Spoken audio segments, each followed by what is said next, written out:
Assalamualaikum warahmatullahi wabarakatuh. Salam sejahtera untuk kita semua. Pertama-tama yang saya hormati Ibu Afif Fitria Yulia, Sarjana Komputer, Magister Teknik Informatika, selaku dosen pengampu mata kuliah kecerdasan buatan. Sebelum itu, izin memperkenalkan diri, saya Askari Muhammad dengan nomor papa mahasiswa 2402010052. Saya mahasiswa dari program studi Teknik Informatika semester 3. Pada video kali ini, saya ingin membuat video untuk memenuhi tugas akhir, yaitu ujian akhir semester mata kuliah kecerdasan buatan, yaitu dengan tema pengolahan dan analisis data menggunakan Orange Data Mining. Data yang saya gunakan adalah data kelayakan pendidikan masyarakat Indonesia, yang mana data ini saya ambil dari website Google, yang mana website ini menyediakan berbagai dataset terbuka untuk keperluan analisis dan keperluan pembelajaran. Dataset ini berisi informasi pendidikan di berbagai provinsi di Indonesia seperti jumlah sekolah, jumlah siswa, angka putus sekolah, kualifikasi guru, tenaga kependidikan, serta sarana prasarana seperti ruang kelas yang baik maupun yang rusak. Tujuan dari penggunaan data ini adalah untuk menganalisis kondisi dan kelayakan pendidikan di Indonesia setiap provinsinya, serta melihat pola atau perbedaan kualitas pendidikan berdasarkan data yang ada. Dalam proses ini pengolahan data ini saya menggunakan Orange Data Mining, ya, yaitu sebuah tools visual yang memudahkan proses analisis tanpa banyak menulis banyaknya kode. Yaitu Orange ini sangat membantu dalam pembelajaran kecerdasan buatan karena menyediakan berbagai metode seperti klasifikasi, clustering, dan evaluasi model secara visual dan mudah dipahami. Adapun tujuan data ini yang diolah menggunakan Orange adalah untuk memahami proses pengolahan data pendidikan, melakukan analisis dan pemodelan secara sistematis. Selanjutnya, saya akan menjelaskan tahapan-tahapan proses pengolahan analisis data di Orange Data Mining, ya, dari mulai input data, proses analisis, hingga hasil dan kesimpulan yang diperoleh. Oke, kita masuk yang pertama. Kita pertama menggunakan widget file, yang mana widget file ini untuk memasukkan dataset yang kita punya. Dan kebetulan saya menggunakan dataset kelayakan pendidikan Indonesia. Caranya di bagian source itu ada file. Dan kita klik browser. Nah, kita cari data yang kita analisis. Kita klik. Nah, kita bisa lihat di sini infonya ada 39 baris, 14 sampai 15 atribut. Nah, di sini kita belum bisa melihat data secara langsung. Bagaimana cara kita membaca datanya secara langsung? Kemudian dari data file kita akan hubungkan file ini ke data file.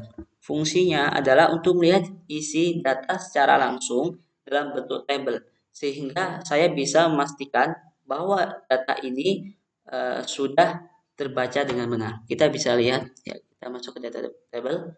Nah, kita bisa melihat data secara langsung dan ini datanya sudah benar. Kita kasih contoh, untuk nomor 1 kita lihat di Provinsi DKI Jakarta itu sekolah ada 2.224. Ada seluruh siswa di Provinsi DKI Jakarta itu ada 756.455. Ada yang juga yang mengulang 1.202, putus sekolah 869, ya, sekolah dan guru 1.089 dan seterusnya. Nah, ini kita bisa melihat, ya, misalnya di Lampung, ya, ada di Lampung itu seluruh sekolah ada 4.726. Kemudian ada siswa sebanyak di seluruh Indonesia, di seluruh Lampung itu ada 798.892 dan seterusnya. Di sini kita bisa melihat data secara langsung.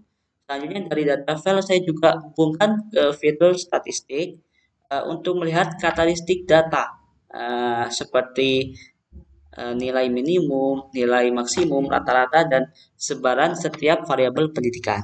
Kita buka Nah, kita bisa lihat di fitur statistik ini ya, tenaga pendidikannya ya, kita bisa lihat di bagian main ya, yaitu rata-rata data.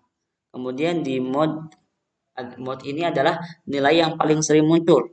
Kemudian median adalah nilai tengah data. Kemudian dispersion itu adalah tingkat penyebaran data. Yaitu ada minimum, yaitu nilai terkecil, maksimum nilai terbesar, dan missing, yaitu jumlah data kosong. Kita bisa lihat secara statistik ya, dari siswa, kepala sekolah, rombongan belajar, ruang kelas yang baik maupun ruang kelas yang rusak ringan ya. Kemudian dari file ini kita hubungkan ke syarat kolom yang untuk memilih kolom yang akan digunakan dalam analisis sehingga data yang diproses menjadi lebih terfokus. Intinya file itu dihubungkan ke syarat kolom itu untuk memilih kolom yang digunakan untuk memudahkan kita untuk menganalisis data dan mudah terfokus datanya itu. Ya, kita bisa lihat di sini. Ya, misalnya kita di sini target saya siswa. Ya, kita bisa melihat menganalisis data dari siswa itu. Misalnya kita akan lihat data putus sekolah bisa. Tapi di sini saya ingin menggunakan data siswa. Kemudian dari syarat kolom ini ya, kita akan menggunakan box plot. Ya, box plot ini fungsinya untuk melihat perbandingan dan sebaran data antar provinsi serta menggunakan distribution ya untuk melihat pola frekuensi data pendidikan. Nah, kita lihat di sini box plotnya, ya, yaitu perbandingan dan sebaran data antar provinsi. Ya. Kemudian kita lihat di distribution untuk melihat pola dan frekuensi data pendidikan. Ya. Ini data pendidikan bisa dari siswa, kita bisa lihat dari siswa yang mengulang, yang putus sekolah. Ya, ini kita melihat pola dan frekuensi data pendidikan di masyarakat Indonesia. Kemudian dari slide kolom ini kita hubungkan ke tree, yang mana widget tree ini berfungsi untuk membangun model decision tree sebagai salah satu metode kecerdasan buatan ya.